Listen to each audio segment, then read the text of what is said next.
is a symbol of stone. That's why the book is called Stone Fox. And when you read poetry today, you read 3 chapters of it, and then we'll read the rest in the other videos. Okay, so we're going to read the story, Stone Fox. Here we go. There's got to be another way.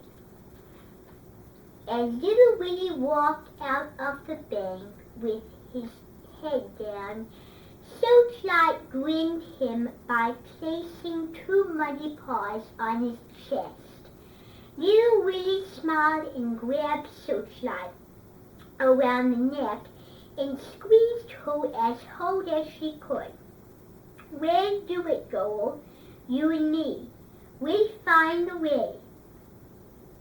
The next day, little Willie talked to everybody he could think of. He talked with his teacher, Mrs. Williams.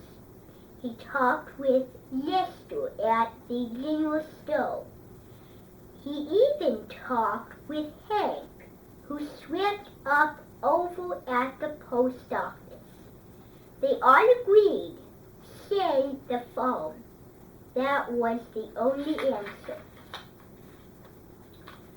Stone Fox by John Revelus Gaither.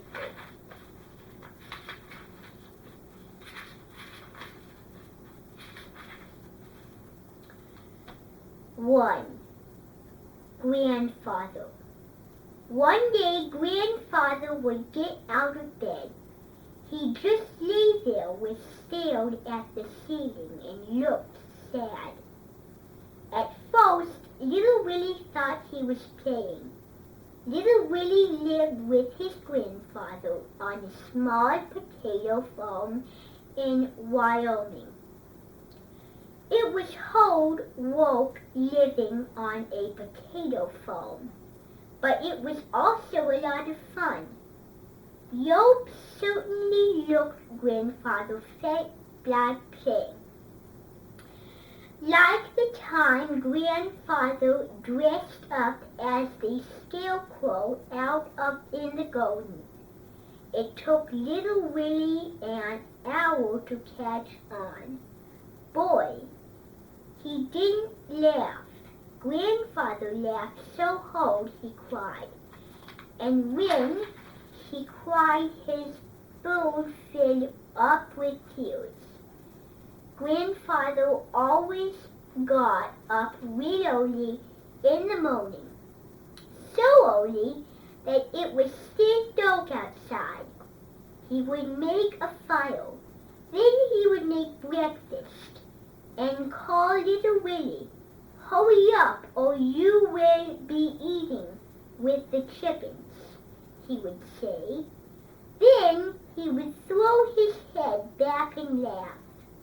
Once little Willie went back to sleep. When he woke up, he found his place out of the chicken coop. It was pig clean.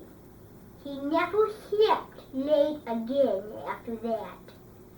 That was until this morning.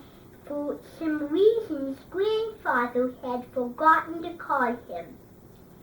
That's when little Willie discovered that Grandfather was still in bed. There could be only one explanation. Grandfather was playing. It was another trick. Or was it? Get up, Grandfather, little Willie said. I don't want you to play anymore. But Grandfather didn't answer. Little Willie ran out of the house. A dog was sleeping on the front porch. Come on, Searchlight, little Willie cried out. The dog jumped to its feet, and together they ran off down the road. Searchlight was a big black dog. He had a white spot on her forehead, the size of a silver dollar. She was an old dog, actually born in the same day as little Willie. which was over 10 years ago. A mile down the road they kept to a small log cabin surrounded by tall trees. Doc Smith was sitting in a rocking chair under one of the trees, reading a book. Doc Smith, little Willie called out. He was out of breath.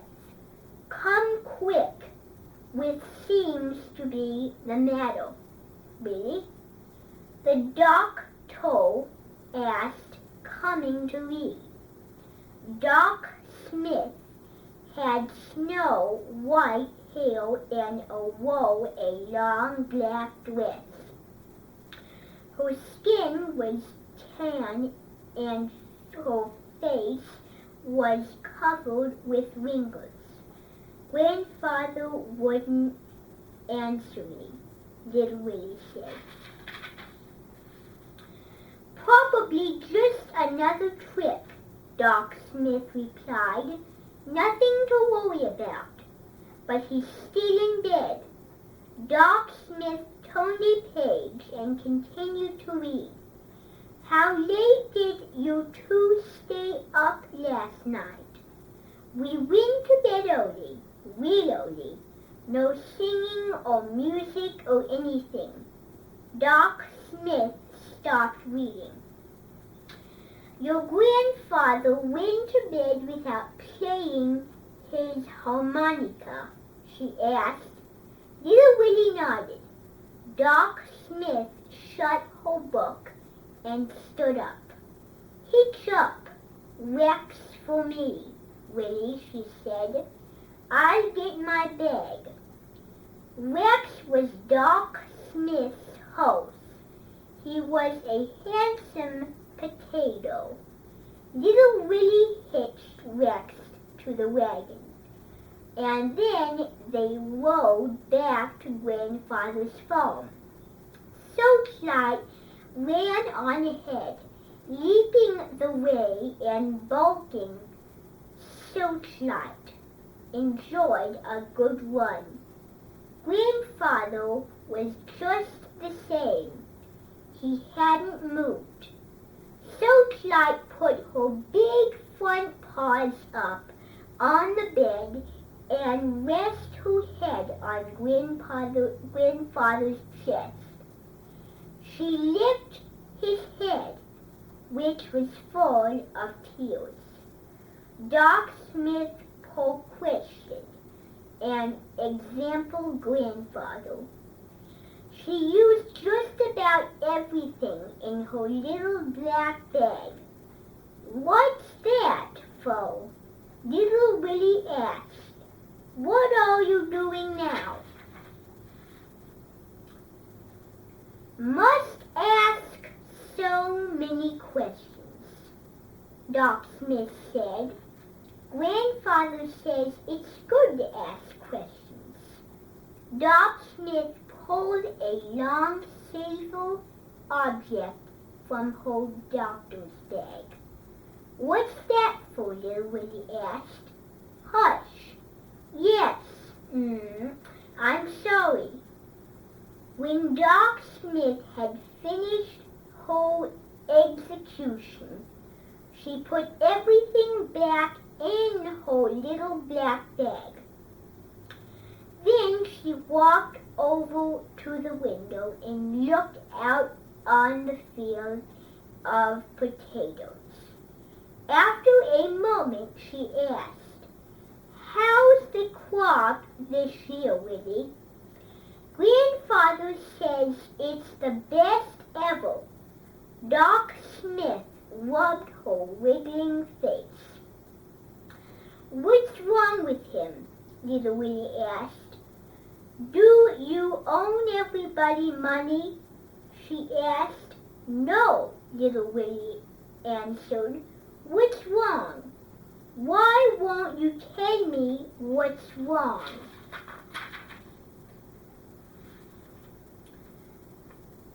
That's just it, she said.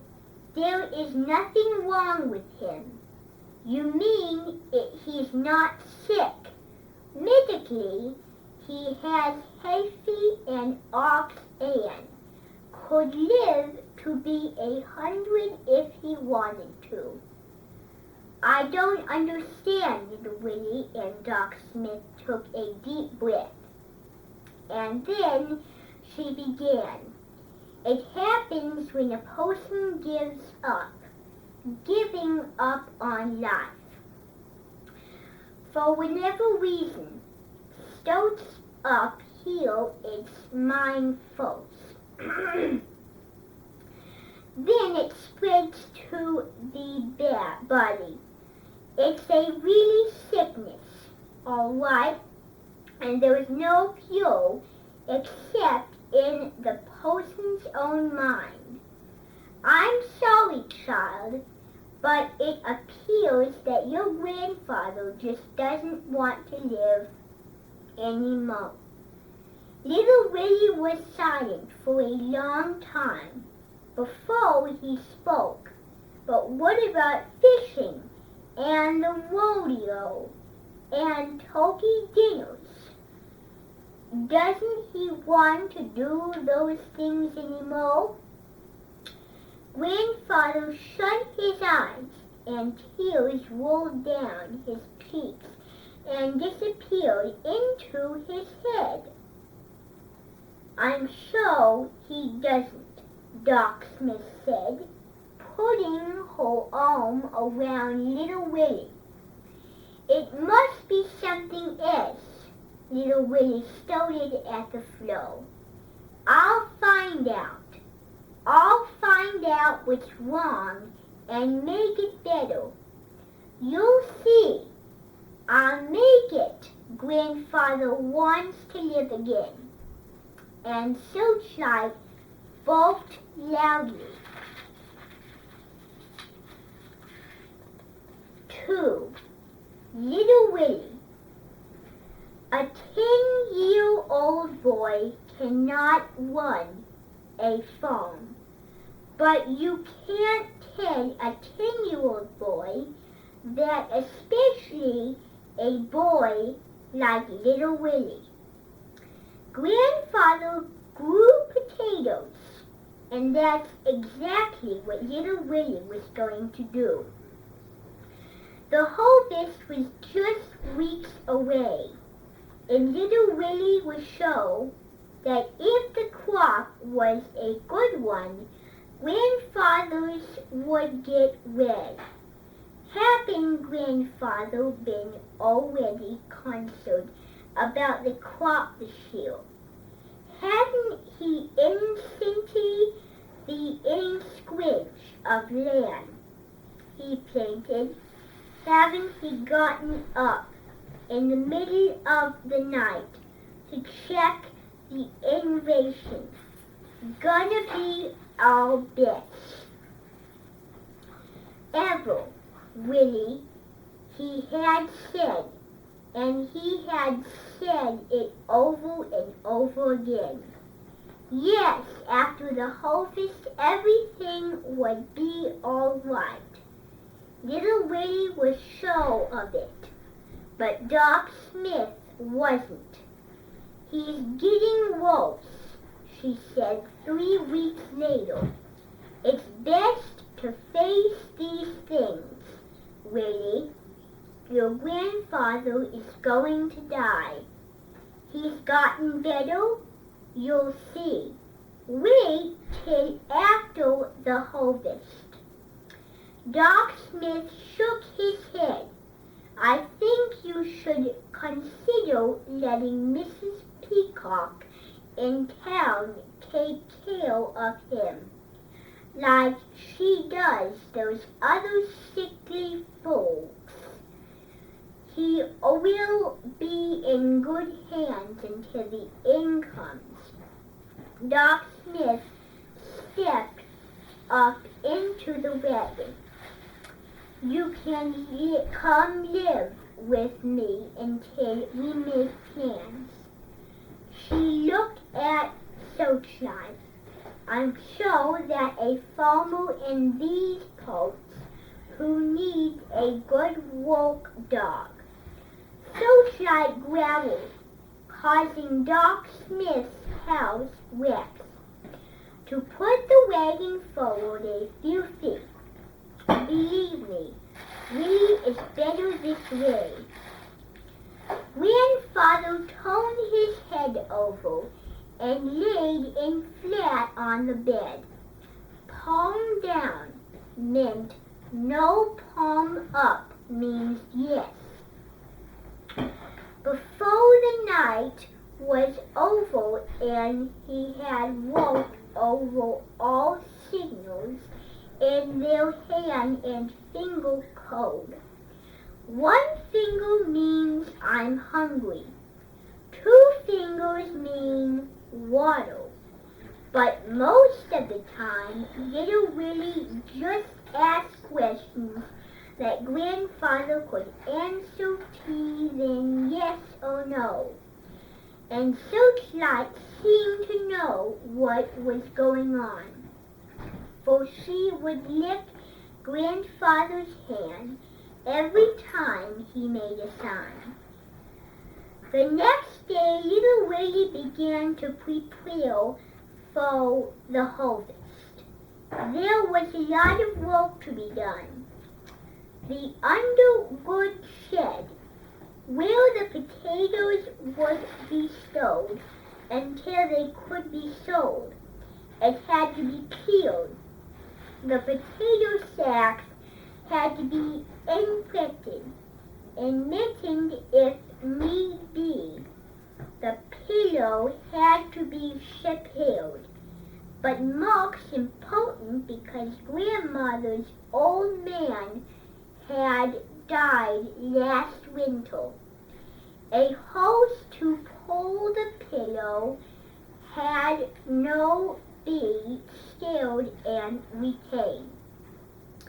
It was good to be difficult and find a hose, because most farmers were not interested in overworking their animals. For any price, Grandfather kept his money in a stone box under the books of the corner of his bedroom. Little Willie got the box out and opened it. It was empty, except for some letters that Little Willie didn't bring Brother to read. There was no money to rent a house, no money for anything else. For that matter, Little Willie had no idea they were broke. Everything they had needed since Grandfather took sick Lily. Willie had gotten the Lester coal stone up creeping against the year's crop. No wonder Grandfather was so concerned. No wonder he had gotten sick. Little Willie had to think of something, and quick. It was now the middle of September. The potatoes that had planted in early June took from 90 to 120 days. No nature was meant that must be harvested soon. Besides, the longer they waited, the more danger there was, and then the early freeze, he destroyed the crop. And Little Willie was sure that if the crop died, Grandfather would die too. A friend of Grandfather's offered to help, but Little Willie said no. Don't accept help unless you can pay for it. Grandfather had always said, eat perfectly, her friends, and then Little Willie replied something his cottage money. He had enough to rent a house, pay for him. Everything he told grandfather's almost his plan, but grandfather signed no. Little Willie pissed at him, but Grandfather Bill just replied, no, no, no. The sensation appeared hopeless, but Little Willie was determined. He would dig up the potatoes by hand if he had to. And then Searchlight solved the problem. He walked over and stood in front of the pillow. In her mouth was the harvest she wore during the winter. Then she pulled the snow sled. Little Willie shook his head.